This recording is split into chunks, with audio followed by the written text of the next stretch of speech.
what happens right away? Everybody's leaving Toronto. Everybody's separating. We're having referendums all over the place. Do you know how many projects are being canceled right now because of I don't. the situation in the market, interest rates, labor shortages? Well, I mean, my rendering business is quite slow at the moment. So nobody's Like, but I don't have the number, but I'm telling you right now that, like, must be I a would ton. say every day there's a project that is being shelved, for a future date because of right now the economics of building don't make sense. Every day. Now, thankfully, there are some new projects that people are starting to work on, yourself and other people, but these are early on. These are many, many years. No, they're light coming to years fruition. away. But in the articles that you sent me, it says here, the goal we all know for this country is like 1.5 million new homes, right? Is that the country or is that the province? We need 3.5 million homes in Canada by 2030. We need that, but the goal's only like 1.5, isn't it? Or is that Ontario's goal? That's Ontario's. They need 1.5 million more homes. That's just Ontario. Okay. Yeah. So anyways, you know what? It doesn't matter because neither number is fucking doable on any level whatsoever today. Now, that doesn't mean that TK doesn't have a master plan in the background to automate home construction, right? That's what I'm working on. We know this. But until you get your funding and you actually put your idea together, like there's guys trying, but this is not something that's happening. Like it's just not happening. But more importantly, what we have to do is we have to look at what current methods of construction do we have, and how do we ramp up those until the technology part is solved, which could be many decades away. So we need more people to build homes.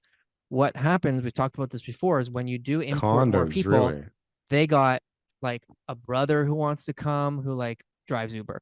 Then their wife is going to come, who stays at home to watch the kids. Then they got 3 kids who are all going to be going to school. And now we got all these people who need a place to live. And that one guy just can't build fast enough.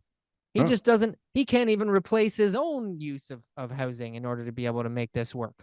Right. And so that becomes the issue, is even though we are importing more people to build, it's creating this environment where we're actually bringing in more people than necessary. So there is a lot of dead weight. So we're lowering the per capita GDP. We're lowering the efficiencies of the Canadian economy. And I feel it, Daryl. I feel it. There's definitely a lot of people right now, because everyone's contributing this huge amount of their monthly household budget towards interest payments, more than ever before.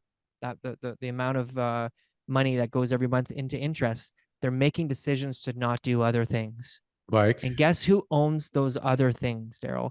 Eating out, going on vacations, going to, the whatever, movies. Investors. Other people. Yeah.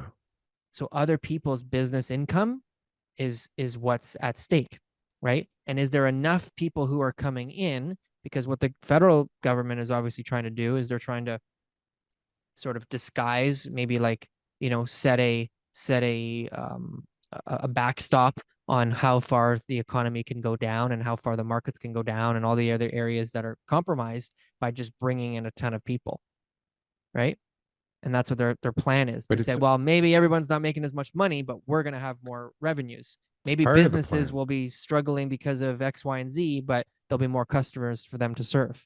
So I mean, they are obviously bumbling idiots, but like there is some kind of a plan. Like you see, even just in the articles that you sent me, like they are actually doing things to try and bring new inventory to the market. So for example, like we have, I don't know what they call this stupid program that obviously never was going to work, but what is it?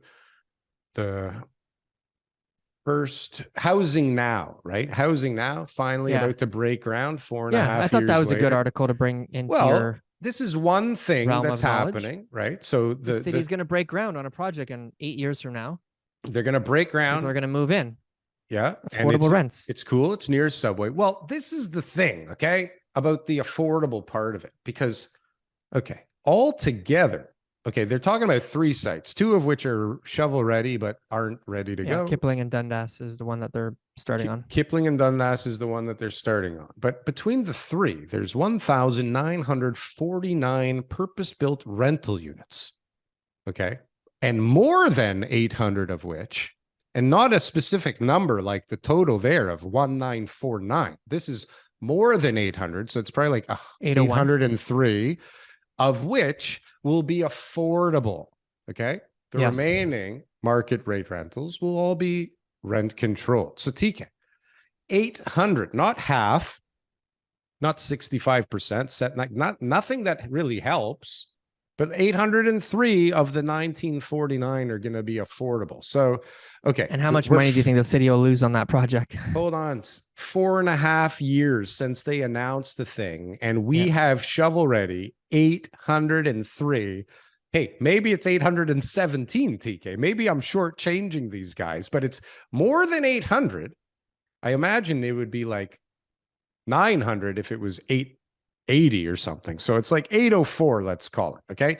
But 804, which won't be built for, I don't know, 4 years, 5 years, right? At what rate? We don't know. Market rate. Affordable and market. 20% below market. So, but when we dig deeper into the story, TK, okay, how do we get these 3 sites shovel ready, right? Is it the city that's going to build these things, TK? No. Who owns the sites now? Or who's partners on the sites? Or who's building these things? Do you want to know? I did some digging while getting prepared. Tell me. So one of them, okay, the one that we're I'd talking say about like Ellis Dawn would be involved. Well, so that's on one of them. So one of them on Merton Street is Ellis Dawn, and this one is just completely fucked up. Okay, it's Ellis Dawn, and it's like some native tribe or something, First Nations, making housing for it's like retirement housing. Okay. Old folks home for Indigenous people on Merton Street, which is like I'd say the perfect setting, right? Yeah. Like if there's a place, if I was looking at the map of Toronto and I was like, where should I put like some Indigenous old people and give them like really cheap housing? Like Yonge and Eglinton, Merton Street, perfect placement. Okay, like perfect. Well done, guys. Okay, Listen, but everybody deserves to live at Yonge and Eglinton, Joe. 100,000,000%. But it's like, it just strikes me as maybe they don't even want to live there with all the crazy people that, I mean, this is a hub there. But anyways, again, derailed, TK. But the one that is shovel ready is Tricon, is a partner with the city. And Tricon, listen, they build purpose-built rentals. And surely, I mean, they're not doing this because there's any money in it for them. I mean, this is obviously a public service. They're giving it back to charity. Giving it back to charity, helping everybody, help a brother out, right? Affordable. There'll be an affordable component. It'll be 5 units. Okay. So these guys get the contractors that they pay. I mean, they're profitable and they happen to own all those contractors. So it's like, hold on. You know, guess who gets to manage the building for the next 99 years and gets paid to do so? Guess who gets paid to develop the property? Guess who gets paid to manage the construction? So by the time the thing's built, guess who's already made a bunch of money on this affordable housing play, right? Yeah, I hear you. So that's one, and then the next one. How else does it happen though? Like what other scenarios does it happen? Where other scenarios does it happen? I'm not saying that that's bad, TK. I'm just saying like let's not pretend that the city's putting this housing and doing some good thing here, okay? Because it's a fucking shit show. Now, when you couple that with things like these what strong mayors now. The mayoral powers, all these strong mayoral powers that they're handing out like Easter eggs right now. Yeah, you want to be a you powerful get powers. mayor? You get powers. A little power for you. Expand the urban boundaries. A little power for you, right? It's funny though. But what happens right away? Everybody's leaving Toronto. Everybody's separating. We're having referendums all over the place. Hey guys, thanks for watching our clips channel. Why don't you go and check out some more clips? We got lots of other good content somewhere over here. Don't forget to like, comment, and subscribe. Boom. That was good. That was good. I like that. That was good.